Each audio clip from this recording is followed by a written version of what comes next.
할렐루야. 아멘. 할렐루야. 아멘. 자, 오늘 이렇게 금요 예배 가운데 나오신 저와 여러분들을 환영하며 축복합니다. 오늘 이 시간 이 예배를 통해서 우리 주님이 주시는 새 힘과 능력 입으시고 늘 세상 가운데 나아가시는 저와 여러분들 되시길 간절히 바랍니다. 아멘. 여러분, 오늘 하루 종일 살아가시면서 어떠셨어요? 우리 주님의 은혜를 경험하셨습니까? 어떠세요? 우리 주님의 은혜를 경험하셨어요? 근데 대부분의 사람들은요, 주님의 은혜를 경험하셨습니까? 라고 질문을 받으면 잠시 머뭇거립니다. 아마 지금 좀 머뭇거리셨을 거예요. 왜 그런지 아세요? 한번 생각해 봐야 되거든요. 야, 내가 오늘 하루 종일 살면서 우리 주님의 은혜를 경험했나 안 했나, 한번 우리 하루의 삶을 한번 쭉 훑어봐야 됩니다. 그리고 나서 대답하겠죠. 경험했는데요, 잘 모르겠는데 아마 대답할 수 있을 겁니다. 왜냐하면요, 보통 이렇게 생각하기 때문입니다. 우리의 삶에 주님의 은혜가 임하면 무언가 내 인생이 짠 하고 바뀌어야 될 것 같고, 그리고 눈에 뭐가 확 드러나는 듯한 그런 증거가 있어야 된다라는 생각을 하게 되어집니다. 물론 눈에 보이는 증거가 있게 되어지면 우리는 확실하게 고백할 수 있죠. 아, 주님이 주신 은혜가 맞습니다 라고 고백할 수 분명히 있습니다. 그러나 주님의 은혜, 주님의 역사하심은 항상 그렇게 눈에 확 드러나고 나랑은 좀 많이 좀 멀리 있는 것처럼 느껴지는 것이 아니라는 것입니다. 우리 주님은요, 임마누엘의 하나님이십니다. 아멘. 늘 우리와 함께 하시는 분이십니다. 믿으십니까? 아멘. 늘 함께 하세요. 지금 이 순간도 함께 하시고요, 여러분들이 집에 가서 주무실 때도 함께 하고 계십니다. 그리고 마태복음 18장 20절에 이런 말씀이 있죠. 두세 사람이 내 이름으로 모인 곳에는 나도 그들 중에 있느니라 라고 말씀하고 있어요. 따라서 임마누엘의 하나님이신 우리 주님은요, 지금 우리 주님을 이름으로 모인 바로 이 예배의 자리에 함께 계신 줄로 믿습니다. 그리고 이 시간 함께 하시고 우리 모두에게 은혜를 주고 계신다는 사실입니다. 근데 예배의 시간만이 또 아니에요. 우리의 몸이 또한 거룩한 성전이라고 말씀하고 있습니다. 그래서 우리 안에는요, 늘 우리 주님께서 함께 계시고 우리와 늘 동행하고 계시면서 또한 우리가 이 땅을 살아갈 때에 세상을 이길 수 있는 힘도 주시고 은혜도 주시고 계시다는 사실을 늘 믿으시기를 바랍니다. 따라서 우리는 항상 주님의 은혜 가운데 살아가고 있고요, 또 우리는 항상 우리 주님의 은혜를 경험하며 살아가고 있는 것입니다. 따라서 오늘 이 예배 시간에도 우리 주님이 저와 여러분들에게 베풀어 주시는 주님의 은혜 꼭 경험하고 돌아가시는 저와 여러분들 되시길 간절히 바랍니다. 특히 저는 이렇게 제가 도우리교회에서 이렇게 목사로서 사역을 하고 있다는 자체가 바로 우리 주님의 은혜라고 저는 고백하고 있습니다. 사실 저는 전에도 말씀드린 적이 있지만은 저는 이미 초등학교 3학년 때 이미 병원 측에서 이제 사형 선고를 받았던 사람이에요. 이 아이는 가망이 없습니다. 이 아이 올바 넘기기 힘듭니다. 이런 이야기를 들었던 그런 사람입니다. 꽃도 피워보지 못했던 그 어린 나이에 이미 한 줌의 재로 정말 이 땅에 뿔에 절반했던 그런 인생이 바로 저의 모습이었어요. 그럼에도 불구하고 지금껏 제가 기적적으로 살아나서 지금껏 이렇게 건강한 모습으로 살아갈 수 있는 것, 그리고 이렇게 주님의 부름을 받아서 목사도 되어봤고요, 그리고 가정도 이루었고 또한 귀한 사역의 장과 또 비전까지 이렇게 주셔서 이렇게 하나님께서 맡겨주신 사명을 감당하며 살아가고 있다는 것, 저는 이것 자체가 저에겐 정말로 큰 은혜입니다. 근데 저뿐만 아니라 많은 훌륭한 목사님들, 또 많은 평신도들도 마찬가지고요, 그분들의 인생을 보게 되어지면 과거에 사형 선고를 받았거나 아니면 인생의 정말로 마지막 단계까지 이르렀다가 정말로 이제 포기하고 싶은 그 순간까지 이르렀다가 끝이라고 생각하는 그 순간까지 이르렀다가 하나님의 은혜로 다시 새 생명과 새 삶을 얻어서 최선을 다해 목회하시는 분들, 최선을 다해서 하나님께 헌신하시는 분들이 사실 이 땅에 많이 계십니다. 그래서 그분들은요, 생각이 남다를 거예요. 왜냐하면 과거에 이미 끝나버렸어야 될 내 인생인데, 이미 죽어 없어져야 될 내 인생이었는데 이렇게 다시 살아났기 때문에 다시 받은 이 생명이 내 것이 아니라 내 생명은 오직 하나님 것입니다 라고 그들은 그 입술에 고백하기 때문입니다. 그래서 모든 것을 다 하나님 앞에 맡길 수 있고요, 내가 어떤 어려움이 있고 힘든 일이 찾아온다 할지라도 모든 것을 하나님 앞에 다 맡기고 최선을 다해 살아갈 수도 있게 된다는 것입니다. 자, 그런데 꼭 내가 이렇게 죽을 병에 걸려서 살아나야만 은혜인 거예요. 그렇지 않다는 거예요. 그것만이 우리의 감사의 제목이 아니라는 것입니다. 내가 이렇게 건강한 모습으로 이 자리에 나올 수 있다는 것, 주님께서 주신 도리 비전을 향해서 내가 정말로 쓰임받는 인생이 될 수 있다면 그것이 더 감사의 제목이 아니겠습니까? 아무런 어려움이 없는 것이 더 감사하다는 것, 아무런 사건이 없다는 것, 그리고 사명을 맡은 자로서 귀한 삶을 살아갈 수 있다면 그게 더 큰 은혜일 것입니다. 그리고 지금껏 우리가 인생을 살아오면서 우리 인생이 어찌 되었든 간에 지금까지 어떤 고난이 있었고 어떤 어려움이 있었던지 간에 지금 이 시간에 우리가 우리 하나님의 은혜를 알고 있고요, 또 하나님의 인도하심을 내가 지금 깨닫고 있고, 또 하나님의 은혜를 고백하며 내가 충성하며 살아가고 있다면 이보다 더 복된 삶은 없는 줄로 믿습니다. 나에게 뭐 어려운 일이 있었든 없든지 간에 내가 이 사실 하나님의 은혜를 깨닫고 있다면 그것이 가장 복된 삶이라는 것입니다. 어느 술 주정뱅이가 한 분 계셨습니다. 자, 그분은요 이제 알코올 중독에 빠져서 아이들 장난감 하나 뭐 제대로 사준 적도 없었고 늘 술 취해서 집안에 돌아오게 되어지면 뭐 집에 살 밥상 기본적으로 없고요. 기본적으로 막 부수어서 막 거덜내는 그런 한마디로 그냥 술 주정뱅이였어요. 그러다 이분이요 다행히 교회는 다니는 분이었어요. 교회 다니는데 뭐 썬데이 크리스천도 아닙니다. 제대로 가지도 않아요. 가는데 그래도 뭐 술을 먹지 않는 날에, 술에 취하지 않는 날에는 그래도 어쩌다 한 번씩 교회는 가긴 했습니다. 자, 그러던 어느 날 이분이 드디어 예수님을요 깊이 체험하게 되어집니다. 예수님을 만나게 되어집니다. 그리고 그것을 우리는 가르쳐서 우리의 중생의 체험이라고 그러잖아요. 그것을 경험하게 되어지는 거예요. 그래서 그는 어느 날 정말 예수님을 만나게 되고, 아, 예수님이 정말 살아계시구나, 예수님이 나의 구주시구나 라는 것을 깨닫게 되고 그 사실을 고백하게 되어집니다. 정말로 예수님의 살아계심을 깨닫고 믿게 되었어요. 자, 그 후로 이제 그분이 제일 먼저 했던 것이 바로 그동안 그토록 자신을 괴롭혔던 이 술부터 끊는 일이었습니다. 물론 쉽지는 않았을 거예요. 쉽지 않았지만 그는요 믿음을 가지고 그 이후로는 술을 그 입술에 단 한 방울도 되지 않고 정말 끊어버렸습니다. 자, 그리고 그가 이렇게 술을 끊고 이제 살아가는 어느 날 이제 과거에 술 친구들이 있잖아요. 그 친구들이 가만두지 않잖아요. 그 친구들을 이제 어떻게 만나게 되었는데, 자, 그들이요 비웃으면서 이렇게 이야기를 합니다. 예수가 물로 포도주를 만들었다는데 자네는 그걸 정말로 믿나? 이렇게 물어봤어요. 어떻게 물이 포도주가 될 수 있냐는 이야기죠. 그 당신 그 믿냐? 이 말도 안 되는 사건을 네가 믿냐? 라고 물어보는 겁니다. 그때 그는 이렇게 답을 합니다. 글쎄, 물이 포도주가 된 것은 난 보지 못해서 잘 모르겠는데 이것만은 확실해. 예수님은 우리 집에서 맥주를 저금 통장으로 바꾸셨고 소주를 아이들 장난감으로 바꾸셨네. 그리고 술 주정뱅이인 나를 이렇게 변화시켰는데 그까지 물이 포도주가 된 것, 대수인가? 이렇게 이야기를 했대요. 한 사람의 술 주정뱅이가 신실한 그리스도인으로 변화된다는 것, 이 사건이야말로 정말로 기적이지 않겠습니까? 그 한 사람의 변화로요 가정이 살아납니다. 그 한 사람의 변화로 사회가 살아나고요, 그 한 사람의 변화로 이 나라가 살아나는 것입니다. 그래서 이 술 주정뱅이였던 이 사람이 변화되어지는 사건은요 우리 하나님이 베풀어 주셨던 큰 은혜요 기적이었던 것입니다.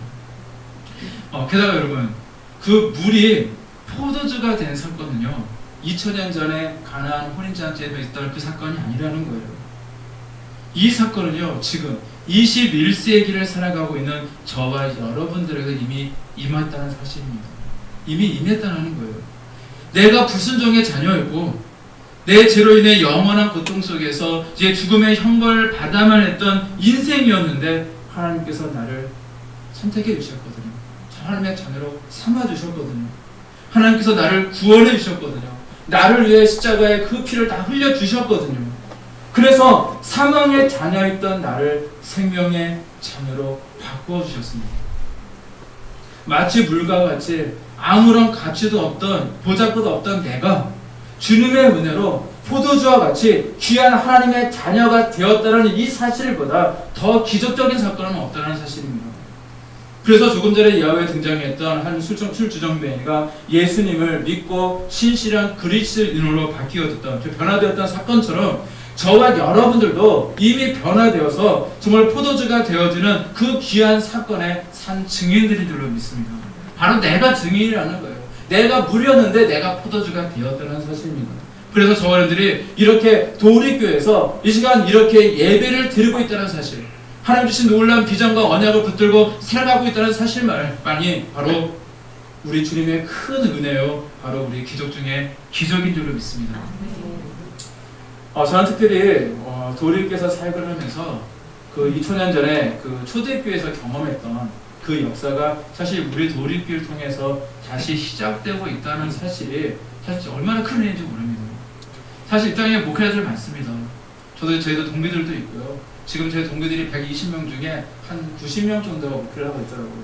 근데 뭐 다양하게 이제 뭐 이렇게 기관 목회, 무슨 목회 다 빠진 친구들도 많고, 아예 학교를 자퇴한 친구도 많고, 그리고 어떤 친구는 이제 다른 직장하는 친구들도 많고, 그런데 이제 실질적으로 이제 외국에 유학 가는 친구까지 한 100명 정도, 그렇게 이제 복사라는 그 타이틀을 가지고 이제 그렇게 지금 이제 사역을 하고 있습니다.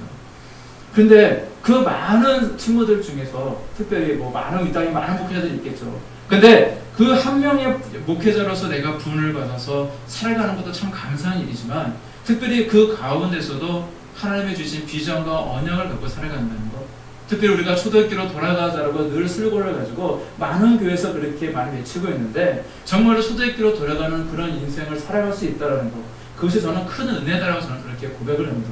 그리고 이것은 저만의 고백은 아닐 겁니다. 바로 여기 계신 저와 여러분들의 모두의 고백인 줄로 믿습니다. 따라서 우리는 매 순간 기적을 체험하고 있는 거예요. 지금까지 우리를 인도해 주신 하나님의 기적적인 역사가 있었고요. 그리고 앞으로 또한 인도해 주시고 부어 주실 하나님의 기적적인 역사가 있기 때문에 우리는 이미 큰 은혜를 받은 사람들인 줄로 믿습니다. 당장의 눈앞에 아무것도 아니 보여도요, 우리가 믿음으로 고백하면 그렇게 되는 줄로 믿습니다. 그래서 우리 도립교회는요, 늘 물이 포도주로 변화되는 역사가 있는 교회입니다.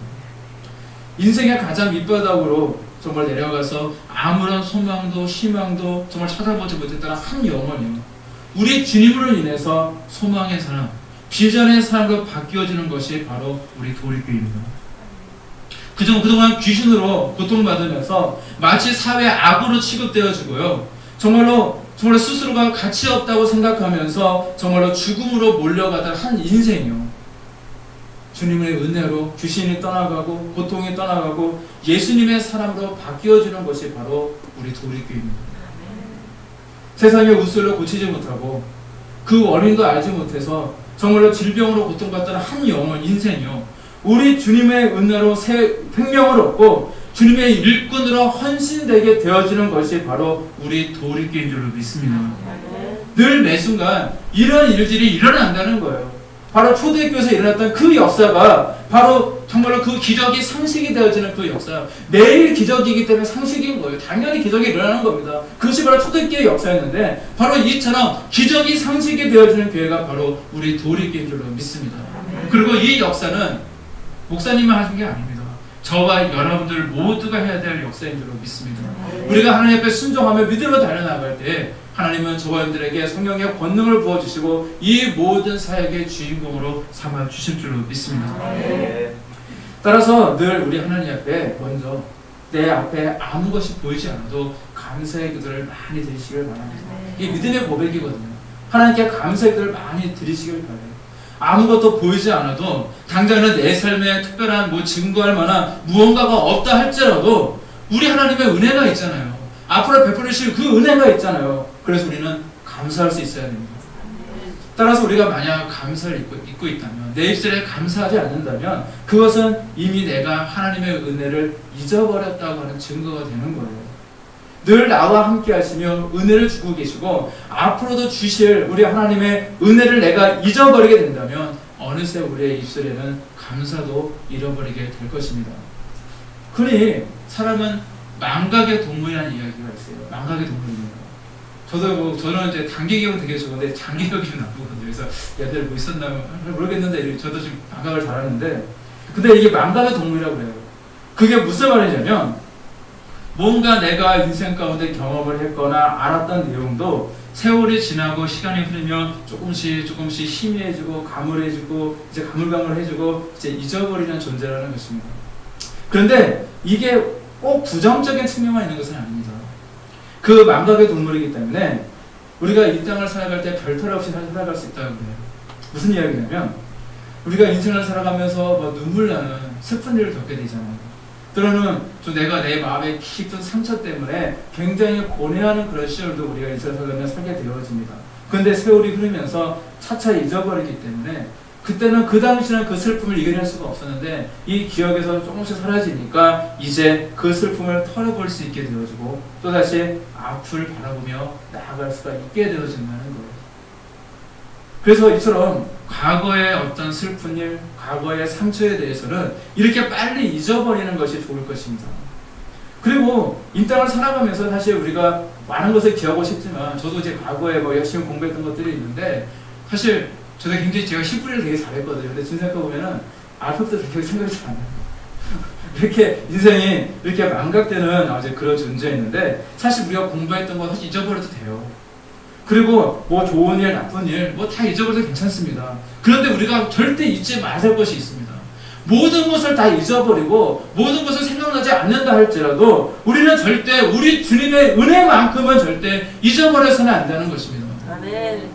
다른 것을 다 잊어버린다 할지라도 우리 주님이 우리에게 베풀어 주신 그 은혜 지금도 여전히 베풀어 주시고 앞으로도 베풀어 주실 우리 주님의 은혜가 있다는 사실을 우리가 망각해버리고 잊어버려서는 절대 안 된다는 것입니다.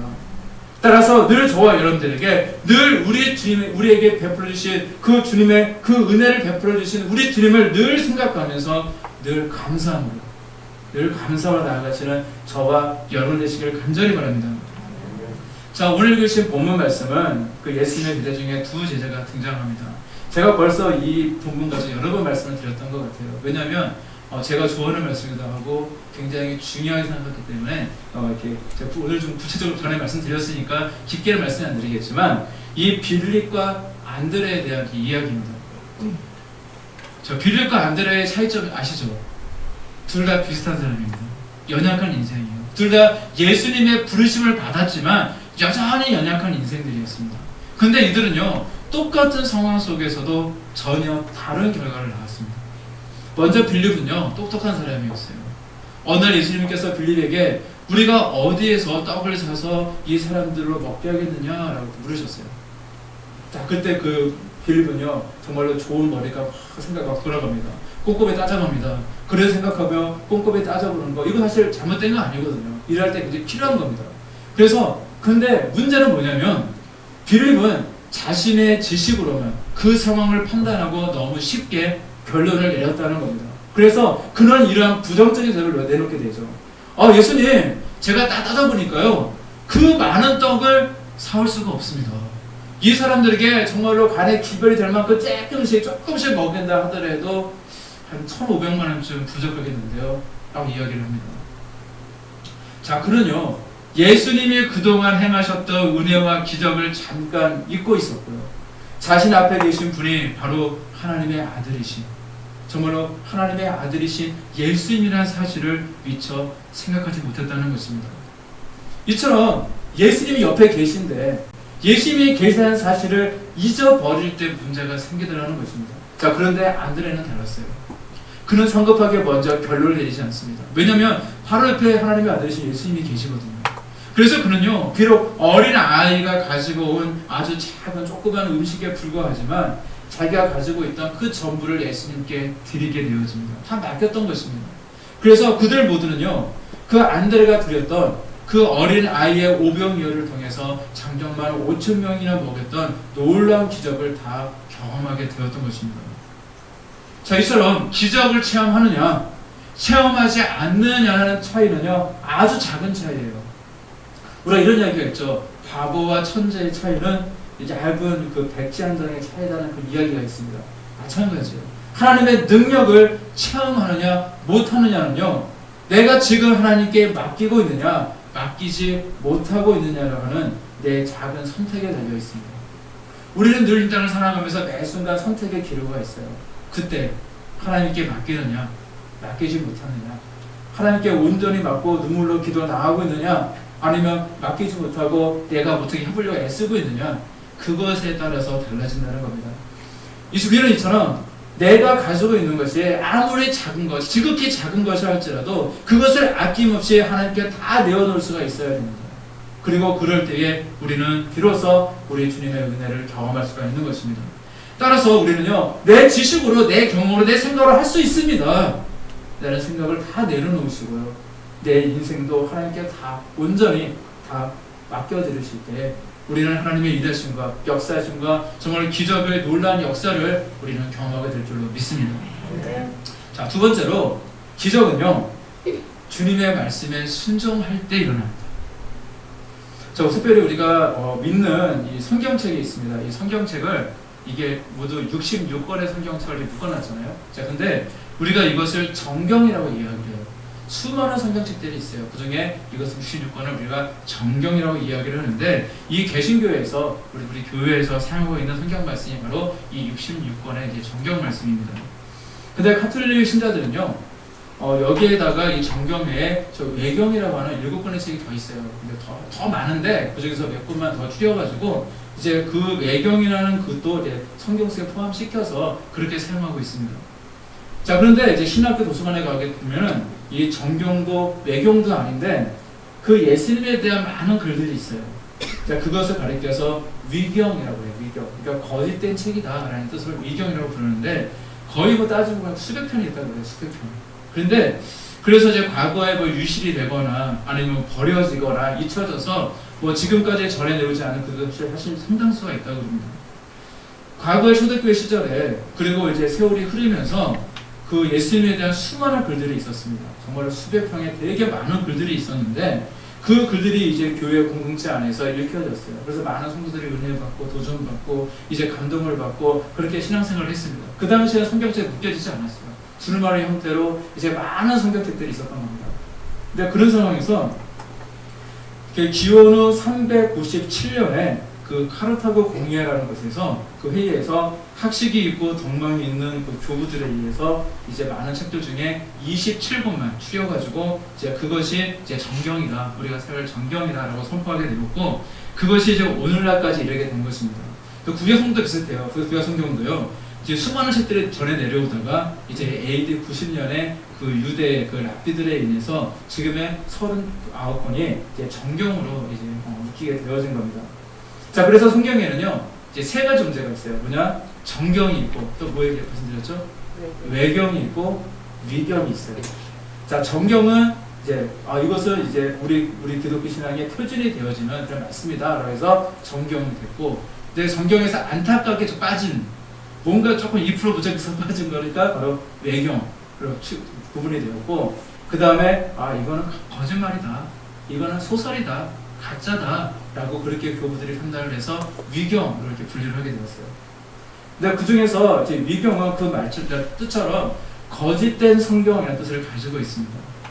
근데 이제 우리가 이 당시에 정경화 과정이라고 그러는데, 이때를 우리가 잘 생각해 볼 게 뭐냐면, 당시에 정경으로 확정할 때 이 교부들은요, 좀 이성적으로, 합리적으로 좀 이해가 잘 되지 않는 정말 영적인 내용이 많이 담겨져 있는 성경은 대부분 위경으로 분류가 많이 되었어요. 그 후 많은 교부들과 이제 종교개혁자들, 성사학자들이 또한 이 위경은요, 잘못된 책이다 해서 공동체에 못 보게 하고 이제 배척을 가져왔습니다.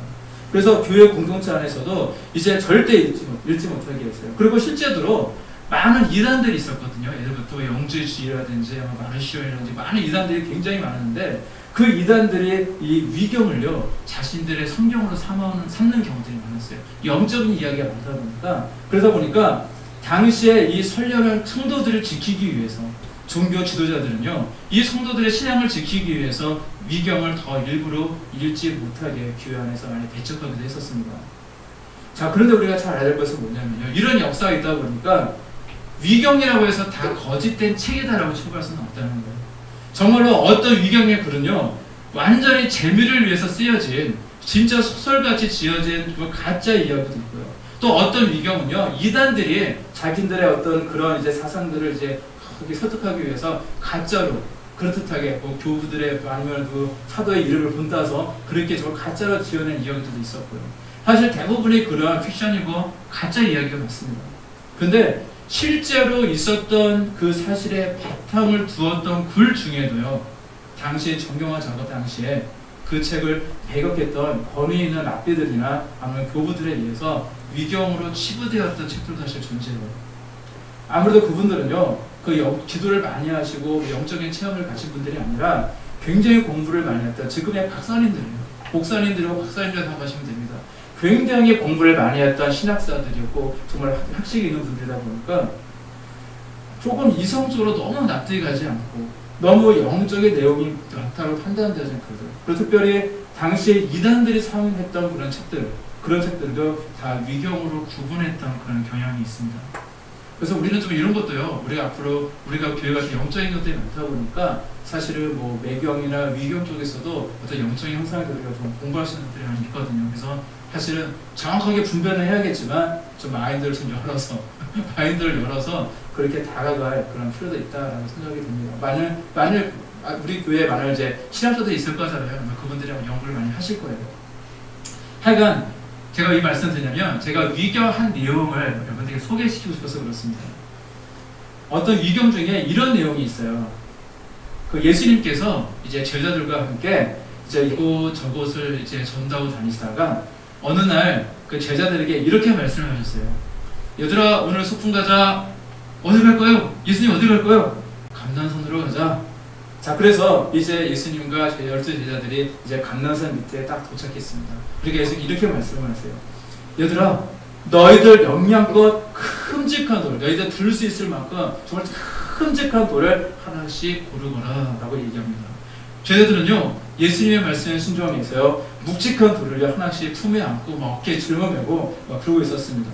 근데 늘 불만불평이 가득했던 사람이 한 명 있었어요. 바로 가룟 유다였어요. 가룟 유다 생각하기에 아니 뭐 소풍 가자고 그리스도니 무엇 또 일만 시키고만 이러면서 막 기분이 나쁘니까 다른 제자들은 막 이만한 돌들을 막 어깨에 짊어지고 있는데 가룟 유다는요 정말로 이렇게 콩알만한 돌들, 조그만 돌들 왜 세네 개 그냥 대충 주워가지고 술에 쏙 넣고 그리고는 소풍길을 따라갔습니다. 자, 예수님을 따라 산에 올라갔어요. 그리고 이제 예수님께서 산에 다 오르시더니 얘들아 내려놓거라 라고 하니까 이제 그러고 나서 예수님께서 손을 번쩍 들고 예전에 그 오병이의 사건처럼 축사했던 것처럼 그렇게 하늘을 향해 다 축사를 하시고는 아멘 하니까 가지고 왔던 그 돌멩이들이요 전부 다 빵으로 바뀌고 고기로 변하고 맛있는 먹거리로 다 변하는 겁니다. 그때 예수님께서 이렇게 말씀하십니다. 얘들아 점심 먹자. 자, 그런데 오늘 자기가 가지고 온 것은 자기만 먹기다. 다른 제자에게 나누어줘서는 안 되느니라 라고 말씀하셨어요. 자, 그래서 제자들은요 자기가 가져온 거 빵도 변하고 고기도 변하고 막 음식을 변하니까 그걸 정말 배가 터지도록 맛있게 먹었는데 가룟 유다는 그게 빵으로 변했는데 빵 부스러기밖에 안 되잖아요. 그 몇 개를 그냥 불만을 또 불평하면서 몇 개를 탁 입에 딱 털어넣었는데 맛이 정말 엄청나게 기가 막힌 거예요. 조금 먹었는데 맛이 너무 기가 막힌 겁니다. 그때부터 이 가룟 유다는요 예수님만 만나면 예수님 소풍 가요? 예수님 또 언제 소풍 가요? 그러면서 맨날 졸라댔습니다. 자, 그리고 시간이 흘러서 화창한 가을날에 다시 소풍을 갔습니다. 이번에도 감난산으로 가셨어요. 자, 감난산 도착하니까 예수님이 이렇게 말씀하셨습니다. 전과 다르게 전에는 이제 큼직한 돌이 있는데 그게 아니라 얘들아 오늘은 주먹만한 그 돌덩이 한 돌멩이 한 서너 개 정도만 그렇게 좀 가지고 포장마차에 집어넣거라 라고 그렇게 말씀하셨습니다. 또 제자들은요 분주하게 그 주먹만한 돌멩이 사주려고 분주하게 돌아다니면서 이제 주머니에다 몇 개 넣고 그리고 이제 예수님을 따라가게 되었어요. 그런데 이 가룟 유다는요 저번에 못 먹었던 게 생각이 나잖아요. 이렇게 본전의식 생각이 나서 그래서 가룟 유다는요 예수님의 말씀을 듣지 않고 간신히 들고 갈 수 있을 만큼 자신이 간신히 힘을 막 해가지고 메고 갈 수 있을 만큼 그렇게 큰 돌덩어리를 어깨에 메고 그렇게 예수님을 따라갔습니다. 자, 근데 이번에는요 길이 짧지가 않아요. 길이 깁니다. 얼마나 가는지 골짜기를 넘어가고 산 능선을 넘어가고 강도 건너갑니다. 제자들은요 주문한 돌덩이 몇 개 했으니까 그냥 기분 좋게 몸 가벼운 몸으로 뭘 누르려면 쫓아가고 있는데 이 가룟 유다는요 맨 뒤에 서서 땀을 뻘뻘뻘 흘리면서 쫓아가고 있는 겁니다. 자, 예수님께서 언덕에 오르시더니 내려놓거라 라고 말씀하시고는 또 두 손을 번쩍 오르시고 이제 축사하시고는 아멘 하시니까 자, 그리고 딱 돌멩이를 보니까 돌멩이는 돌멩이 그대로 있고 가로유다의 그 큰 돌덩어리도 그대로 있는 겁니다. 그리고 예수님께서 이렇게 말씀하십니다. 얘들아, 위를 쳐다보라. 자, 그리고 제대로 위를 딱 보니까요, 쭉 뻗은 가지, 나뭇가지에 열매가 정말로 일어나, 정말로 이렇게 탐스러운 열매가요, 주렁주렁 달려있습니다. 그때 예수님께서 말씀하십니다. 야, 가지고 온 그 돌멩이로 다 따먹거라. 그런데 돌멩이를 다른 사람에게 불려줘서는 안 된다. 자기가 딴 것은 자기가 먹기다. 라고 이야기를 하십니다. 그래서 다른 제자들은요, 그 작은 돌멩이를 가지고 열심히 던지니까 막 그냥 과일들이 막 떨어져요. 그래서 너무 맛있고 달콤한 그 과일들을요, 신나게 배가 터지도록 먹게 되어집니다. 그런데 이 가룟유다는 이걸 들고 싶은데 들 수가 없어요. 던질 수가 없어요. 들었다 놨다, 들었다 놨다, 들었다 무한 반복하다가 예수님 주신 열매는 단 하나도 먹지 못하고 그렇게 땀만 뻘뻘 흘리다가 돌아왔다는 그런 이야기입니다. 비록 위경 속에 담겨진 이야기이지만 우리는 이 이야기를 통해서 우리에게 순종은 어떠해야 되는지에 대해서 우리에게 잘 알려주고 있는 말씀입니다. 예수님께서 내게 말씀하실 때에 나의 생각, 나의 경험은 내려놔야 된다는 겁니다. 그리고 예수님의 말씀대로만 순종하면 된다는 것입니다. 정말 예수님께서 말씀하실 때에 자기 멋대로 그 말씀에 가감을 해서 빼고 더해서 제 멋대로 해석해서는 절대 우리 주님의 은혜를 경험할 수가 없다는 사실입니다. 있는 그대로 하나님의 말씀대로 순종해서 하나님, 우리 예수님께서 큰 돌을 가지고 가라 말씀하시면 큰 돌을 가지고 가면 돼요.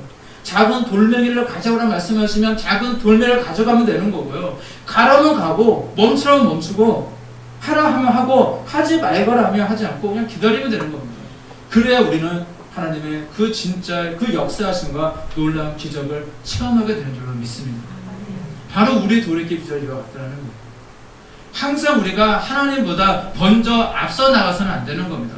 늘 올라가리니까 내려가리니까 늘 우리 하나님께 물었던 그 다윗의 모습처럼 늘 하나님께 늘 묻고 또 우리 주님의 음성에 귀를 기울이고 순종의 발걸음으로 나아가시기를 바랍니다.